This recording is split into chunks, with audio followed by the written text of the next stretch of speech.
My name is Karim Lakhani. I'm a faculty member at the Harvard Business School. I've been here 18 years, but one of my most proudest accomplishments has been what we're doing today, which is a program as part of Aspire Institute. I started this program, this organization with my good friend and colleague here at Harvard Business School, Tarun Khanna. We're both immigrants to the United States. I was born in Karachi, Pakistan. Tarun Khanna was born in Delhi, in India. And through luck and a little bit of hard work and lots of mentors, we were able to be at a position like being faculty members at Harvard University. Every day I come to campus, I pinch myself, saying like, oh, really? Like I'm a professor here? It feels weird. And the reason why we started up Aspire is because we noted in our lives and our experience is that talent in the world is widely distributed. There's talent all over the world, but opportunity is not. Opportunity is not. And our hope with this program, this free program for the world, is to, in the end, enable our participants to manufacture their own opportunities through courses, through peer networks, through mentorship with programs like this with distinguished speakers. We want to show you how you can manufacture, you can invent your own opportunities. Because as we look around the world, with more than 6 billion people around the world, there's lots of problems, a lot of things that need to be solved. And it'll be folks like you, the youth of today, that will be responsible for inventing a better future. And we hope that Aspire helps you in that journey. So the format for our discussion is that I'm going to introduce our distinguished speaker in 1 second. Stéphane Bancel will give some thoughts for about 10 minutes. I'll ask a couple of questions, and then we have our alums from our program also who will ask him questions. And then we'll go back to you guys and see the questions you've also posed as well on this. And so that's the format that we have. And I look forward to a really engaging conversation with all of you. One note for those that are joining us for the first time and are interested in Aspire, our first wave cohort deadline is December 2nd. December 2nd, if you go to aspireleaders.org, you'll be able to find more information about our program and how you can apply. We look forward to for you to applying and joining our global community of aspiring leaders. With that, I am delighted to have Stéphane Bancel here with us. I've known Stéphane formally since 2019, just before the pandemic.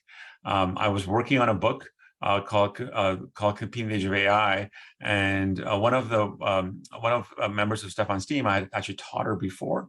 And she has said, you know, the ideas you have in your book about technology companies and what they're doing with AI, we're actually doing the same thing in biotech. And I was actually kind of skeptical initially because I was like, you know, like I understand data and digital and purely data and digital stuff, but this is biology. This is moving cells around. And so I had a chance to meet Stéphane.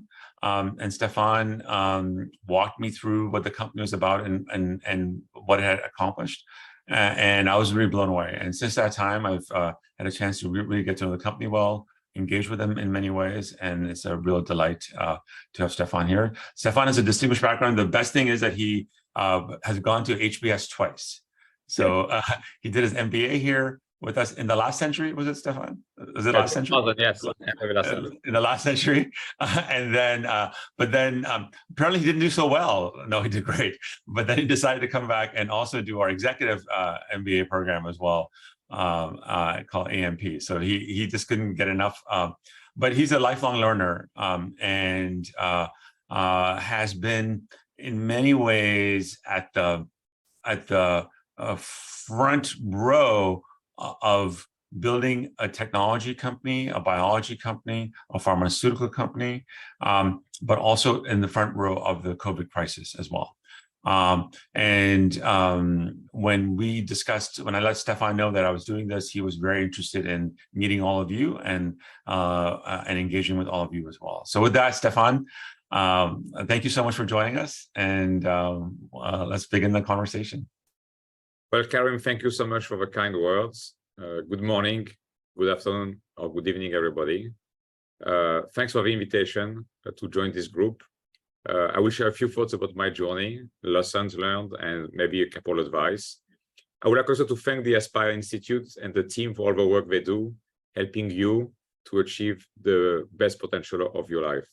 I'm an immigrant myself. I was born in Marseille, in the south of France, and I had a chance to work and live in Asia, a couple of countries in Europe, and it's actually the fourth time that I'm living in America for now 15 years.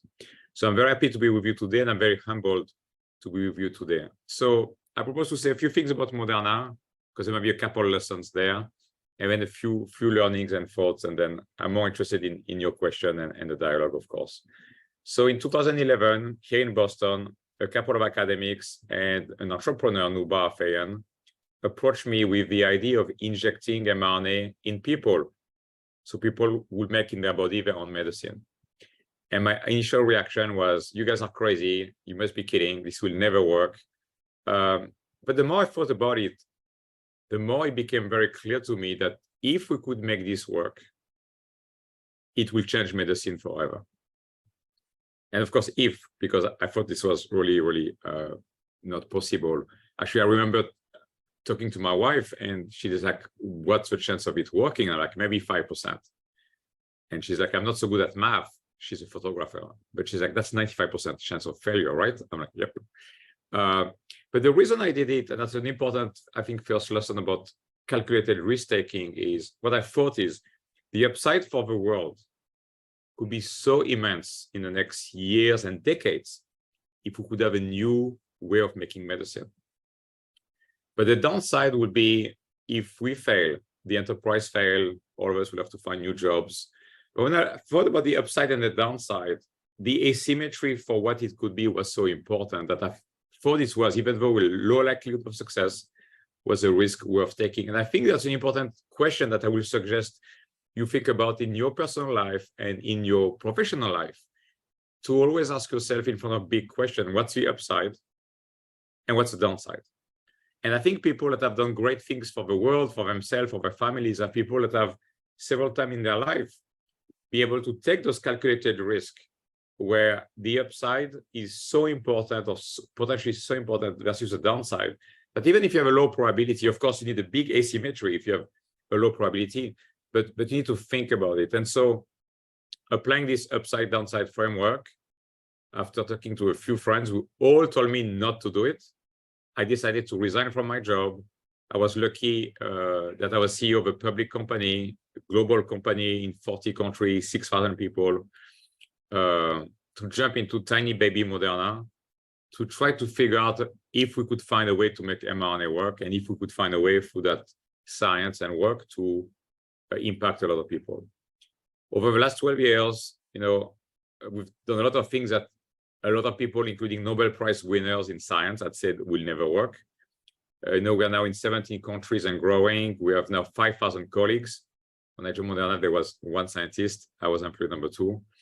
And as you know, the team did an amazing job during the pandemic. I've been very humbled by the team has achieved. We now have, 15 products that we're going to launch in the next few years. I believe we're going to transform cancer care. We have amazing data in cancer, in rare genetic disease. And because it's a platform, it's just the beginning. So maybe a couple of lessons. What I think is important for me, and sometimes people ask me, why are you so driven? Why are you so focused on what you are doing? And because I think I've been lucky enough to find a job, to find an industry that gives me a lot of energy, because I think we are working with a team to make the world a better place. And I think that us as humans, we need to use our time on this planet very wisely. What we do in our home, what we do with our friends, what we do in our communities, where we live, what we do at work. I think, some people that I've met in my life or in school, tend to focus on themselves, their self-interest. It could be financial, it could be fame, big title, hobbies, or whatever. But I think that people that decide to use their time on this planet to make the world a better place are actually much more happy. And so the question I have for you is kind of what gives you energy? You know, my wife will ask you her version of a question, which is what gives you joy? But I think being very clear about what gives you energy and trying to find this Venn diagram of what gives you energy and what could be making the world a better place. If you could find that job, that industry that will achieve both, I think you will be highly successful with your time on this planet. You'll be happy. You know, I was very lucky when I grew up. I went to a Jesuit school. And as a young boy, you know, I really didn't understand what this meant until much later in my life.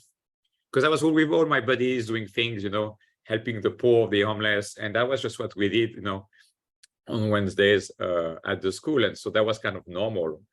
But I believe the Jesuits, you know, they think that all of us have amazing talent. And we need to figure out our talent. And some people are lucky they figure out their talent very young. Some people, it takes them more time to figure out their talent, but everybody has amazing talent. And the key is to find the talent and how you can use that talent to make the world a better place. And I was lucky to realize early on that I wanted to work, you know, in technology. I wanted to work in life science technology. I always been curious about business, and that intersection of business, life science was why I went into STEM and then business school, as Karim said, because I'm not so smart, I had to go second time to learn what I didn't get the first time. But the question I really have for you is, what is your Venn diagram? What gives you energy or joy? And what are the things that you care about, whether it's the climate, it's life science, there's so many things, education, look at Karim, there's so many things that are important for the world that you can have a huge impact. So that's kind of one of the things that I wanted to share with you. The second thing I wanted to share with you is one of the things I observed over the years and I'm passionate about now is the importance of obsessing about learning. I think one of the most amazing and humbling thing about life is that the more you learn, the more you realize you don't know. You know, it's the old Plato saying. But one of the questions I love to ask when I don't understand something is why. That's one of my favorite questions. It drives my teams crazy because I can ask why 50 times and go deep and deep and deep, especially if I think it's an important topic. And because I need to understand how things work. So I can use that knowledge to and apply it to the mental model I have of how the world around me works. Compounding, you know, and for those of you that are STEM geeks like me, you know, 1 + x to the power n, I think it was one of the most profound laws of life. And what is interesting of us as humans, we do not think exponentially. Our human brain, because we used to live in the forest, you know, a long time ago as a species, as Homo sapiens, our brain thinks linearly. But if you think about compounding, it's an amazing tool. I believe that time is our most precious resource. I remind people regularly at work or younger talent that I talk to that time is most probably the one thing that you cannot buy. It's the perfect equalizer. You can buy money. Many of us have bought money, and some of us many times. It's called debt. When you have a credit card, when you take a loan for a car, when you take a mortgage for buying a house, you basically buy money, and what you pay is interest to that bank or financial institution. So we can buy money, companies can buy money, individuals can buy money, countries, many of them buy a lot of money by taking a lot of debt, but nobody can buy time. And I love that it's an amazing equalizer in the world. So what you can decide is how you use your time to learn.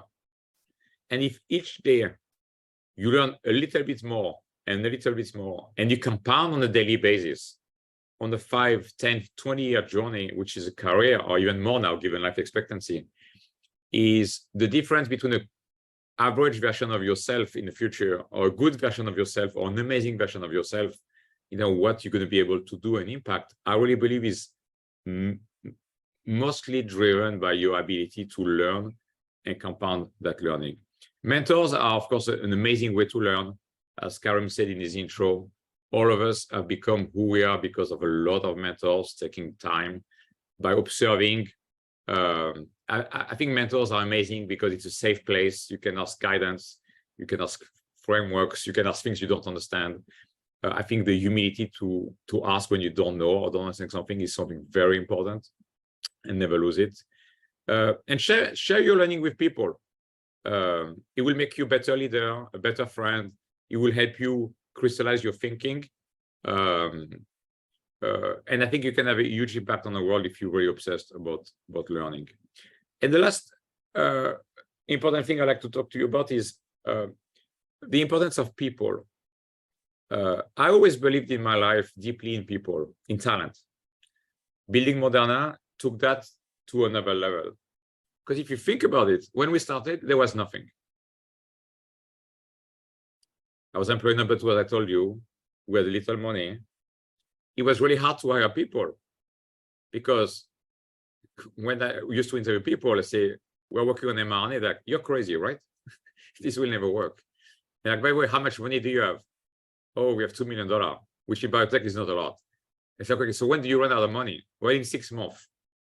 So let me think about it. You want me to quit my job, come work with you, something I think is crazy, and in 6 months, if we cannot make progress and raise more money, we are bankrupt.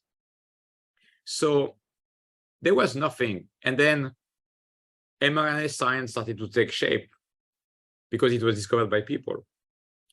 And then today we have 48 medicines in the clinical studies. They were all invented by people. We have a big plant in Massachusetts, built by people. The vaccine done in a year, when it takes you, decades to do vaccine, and the world record before that was 4 years, done by people. I believe that if you surround yourself with mission-minded people, you'll do great things. And I believe that if you surround yourself with average people, well, good luck in your life. As you decide to join new teams in your professional life, my advice to you is to make sure that the culture, to your culture, to who you are as a person, is a good fit. When I hire somebody on my team after many interviews, one thing I've learned over the years is I always take them for dinner. Always. That's the last step. And my acid test is very simple. If I cannot enjoy a few hours with that person, we should not work together. Because we're going to have to spend a lot of time together.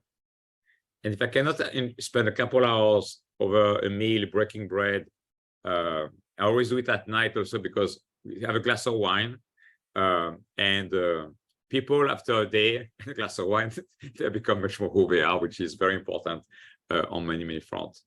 And I think it's very important. Choose wisely who you spend your life with. And I think that decision really starts with who you partner your life with.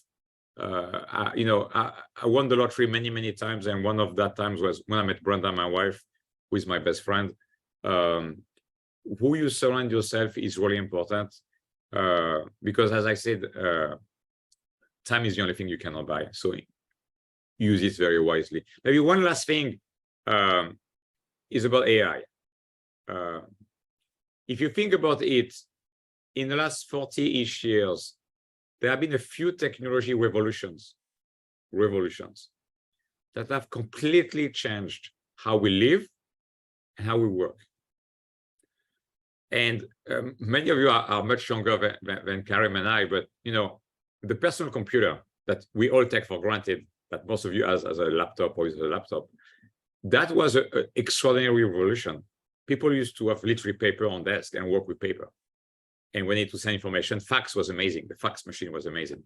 The personal computer was an extraordinary revolution in the workplace and at home.